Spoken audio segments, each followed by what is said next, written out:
composing music. And some years ago, I was about in the 80s, I believe, I was asked to accept a commission to write music for an evening of ballet, right here in Miami. The company was called L'Image de Ballet Jazz, which is a fancy way of saying this is a dance company that wanted to do music with a jazzy beat. And so there were several choreographers who each had different ideas about their particular creation, and we spoke about it, me as the composer, and there was one who I had a kind of an interesting request, but I didn't know what to do with it. He asked me to write a ballet on the jazz waltz. Now, ladies and gentlemen, jazz waltz is a little different than the Viennese waltz. It's an American creation. And it's a little, just like most things in America, more energetic. And it's something like, the beat of the jazz waltz is something like this. Ba-da-ba-dum, ba-da-ba-dum, ba-da-ba-dum, ba-da-ba-dum, ba-da, with an accent. Ba-da-ba-dum, ba-da-ba-dum. In some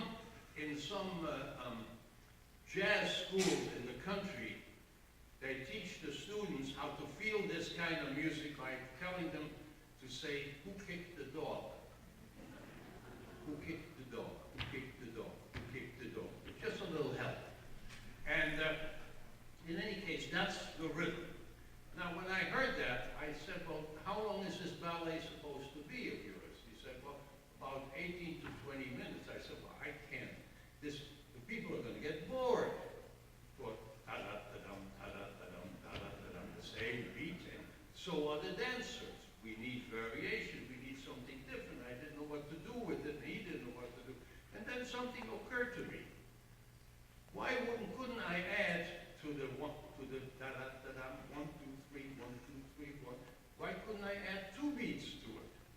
Thus creating a totally new beat, a 5-beat, which is very unheard of in America because it's very unusual. The Greeks dance to that sort of thing, but Americans don't.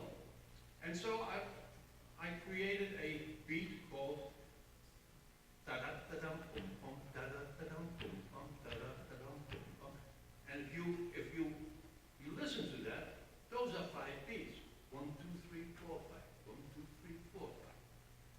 And then I thought to myself, well, I have the answer to this ballet. I'll make different variations on this first basic jazz beat. And I said to myself, if I can add 2 to it, then I can add 4 to it also.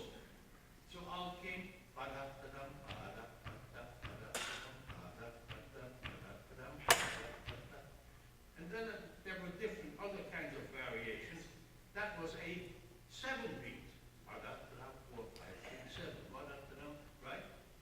So I finally had the idea, and then I hung some melodies on it, and before you know it, we had a whole ballet of different movements, all in different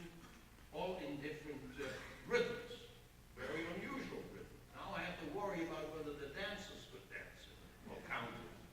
Well, they didn't seem to have any problem. The problem was this. After I had listened to what I did, all of a sudden I realized it all sounds like George Gershwin's music. Somehow it all sounded like that, and it automatically came out like that. And so we were looking for a title for this whole ballet, and we came up with the title 3 by 5 by 7 by George Gershwin. And this piece we're going to play for you is the basic jazz, the basic thing. It's not the different rhythm, but the basic thing, and it's called a caprice. I hope, ladies and gentlemen, you like my little offering. I orchestrated it for this kind of a large orchestra. When we first performed it, it was a modest 10-piece group, but now we have a whole orchestra here. So, Caprice